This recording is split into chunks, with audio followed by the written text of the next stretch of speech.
Gap లో ముద్దు పెట్టారు. అది నిజమా అబద్ధం నాకైతే ఏం అనిపించలేదు. ఏంటి బ్రో అర్థం కాలేదు.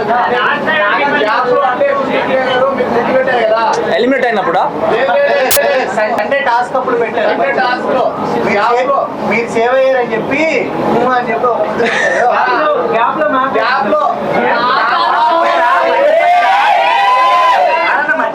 అంటే ఇలాంటి చాలా జరిగింది. అంటే చాలా సార్ ఇచ్చాను. సో గుర్తులేదు నాకు. సరే లాస్ట్ లో మొన్న ఆటోలో టాస్క్ అది ఎలా అనిపించింది విష్ణుప్రియ మీద?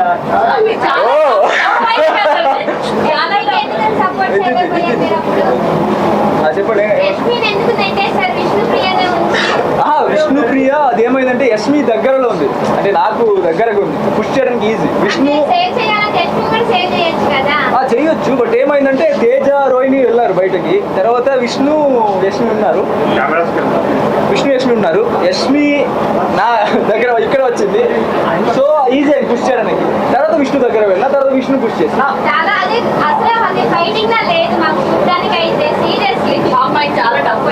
టఫ్ ఫైట్ చాలా. ఫిజికల్ టాస్క్లు అబ్బాయిలతో ఆడినప్పుడు వేరే ఉంటది, మీరు విష్ణు గారు ఆడినప్పుడు మాత్రం వేరేలా ఉంటది. మీకు ఎంజాయ్మెంట్ మాకు కూడా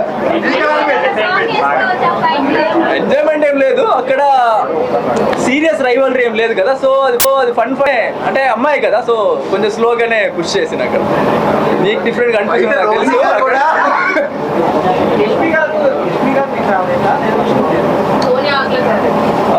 ఇద్దరు ఫేవరెట్, బట్ యష్మి కొంచెం క్లోజ్ అనిపిస్తుంది. లైక్ అది గేమ్ బ్రో, గేమ్ లో అలాగే నేను గేమ్ సంబంధం లేదు. విష్ణు ఫ్రంట్ లో ఉంది కదా బ్రో, అంటే ఉంది కదా, ఆటోలో ఉంటది కదా, అక్కడ వెళ్ళి పుష్ చేసే అది గేమ్. అలాగే ఎవరైనా ఒక్కరే విన్ అవుతారు కదా.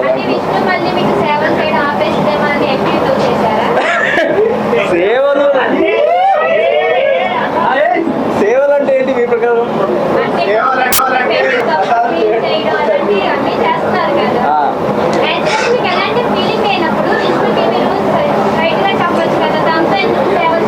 నేను ఒక 15 times చెప్పిన విష్ణుకి హోప్స్ పెట్టుకోవద్దు నా సైడ్ నుంచి.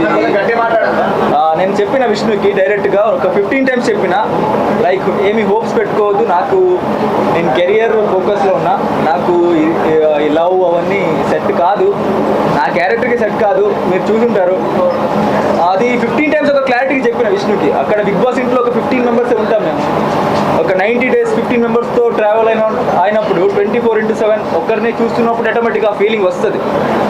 సో ఆమెకు అలా ఎక్స్ప్లెయిన్ చేసిన, బయటకు వెళ్ళిన తర్వాత డీవియేషన్స్ వస్తుంది అది ఇది అని.